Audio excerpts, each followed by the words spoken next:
Hello again, I have more business for you. And the Executive Secretary of the Food and Beverage Association, Samuel Agri, says the manner in which tax stamps are affixed on drinking products is unhygienic. Samuel Agri fears the health of consumers of beverages could be jeopardized if the position of these affixed tax stamps is not changed. He's been speaking with my colleague Charles Aite on this issue and other relevant matters. With the tax stamp policy, we need to go back to the table again and then look at the bottlenecks that we need to close. You're still facing bottlenecks? Yes, there are challenges because as of now, we've been asking that there should be publication as to which products that need to be affixed with the stamp so that monitoring can properly be done. Because when you go to the market, you cannot tell which product has to be affixed with the stamps. And therefore, if you don't know, you're able to call even whoever is also monitoring within that zone to advise them as to what you have seen and all that. But once that one is done, obviously, we'll say, and then there are some products that need not to be affixed with stamps. Unfortunately, they are being affixed with stamps. So those are some of the challenges. And then we should also go back and then look at the way we affix the stamps particularly. If you go on the shelf and you see the where they affix the stamps on the canned products, it's not healthy at all. It's not an unhygienic process.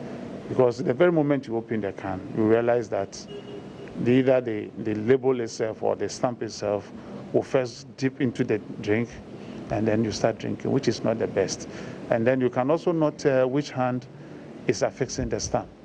So we need to go back and then look at how we want the stamps to be affixed.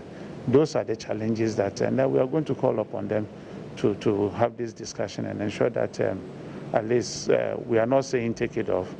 Now you brought it, and we know in future certain things or technology will come in and then also change some of the dynamics as we see today. But these are some of the urgent calls that we'll bring before government for them to have a second look at. It should be affixed, but where should it be affixed? We want to see it affixed, but where we are putting it now is causing more health risk and we can't tell. Let's get some health tips ahead of the Joy Business Health and Wellness Trade Show.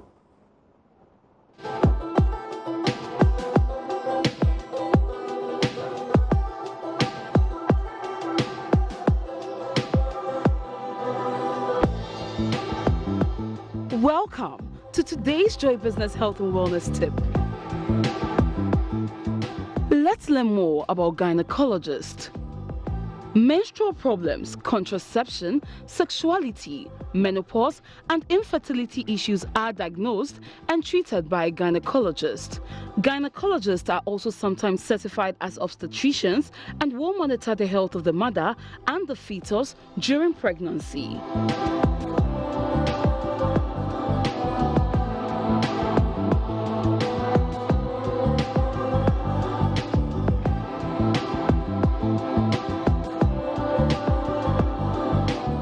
The Joy Business Health and Wellness Tip is brought to you by New Crystal Health Services Limited, growing together in good health.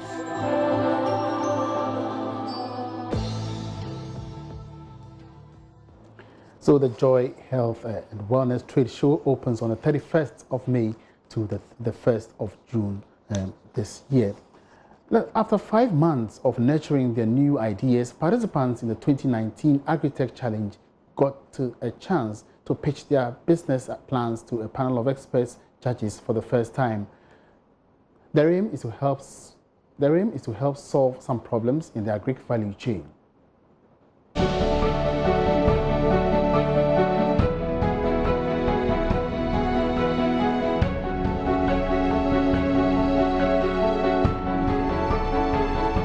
Plastic waste has been a major problem facing Ghana and the world at large. Averagely, conventional plastics takes about 400,000 years to degrade from the environment. Over the period, these young entrepreneurs have been coached through a series of business development courses.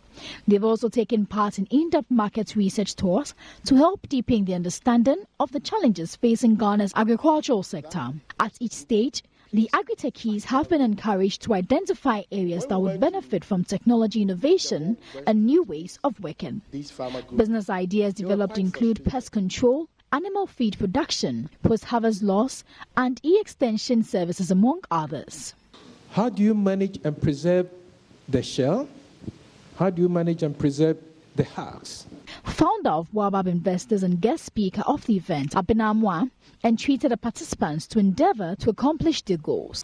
Nurture and use your relationships and networks to further your dreams. Have high personal and business integrity. You must be open and accountable. And finally, reinvent or die. But as the famous line from a recent episode of Game of Thrones says, there's only one thing we say to death.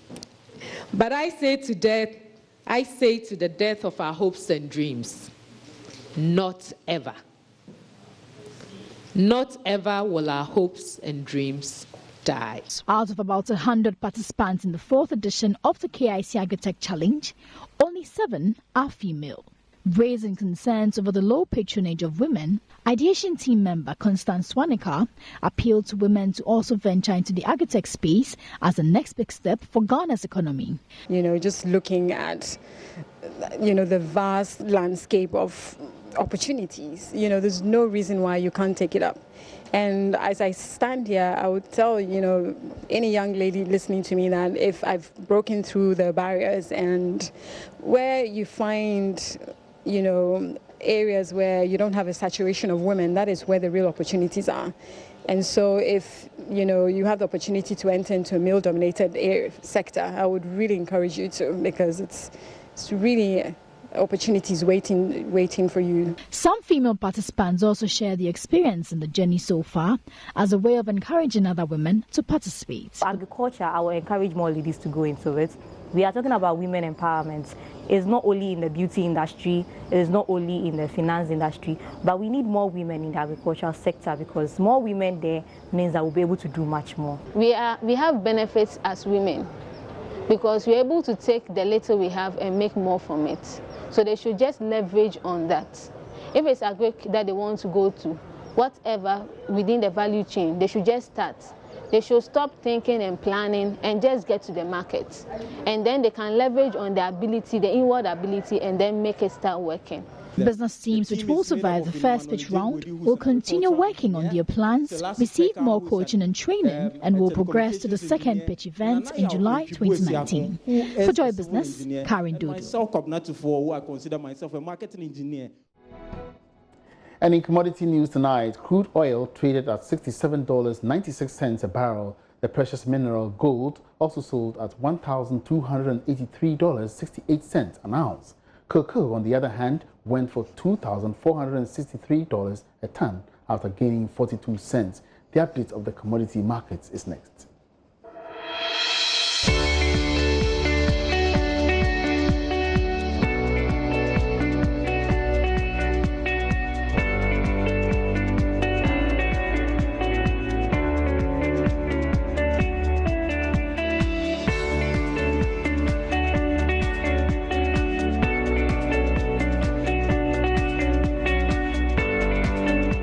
We have for you by way of business tonight on Joy News Prime. Many thanks for your company. My name is Emmanuel Abuaji Riafi. The news continues.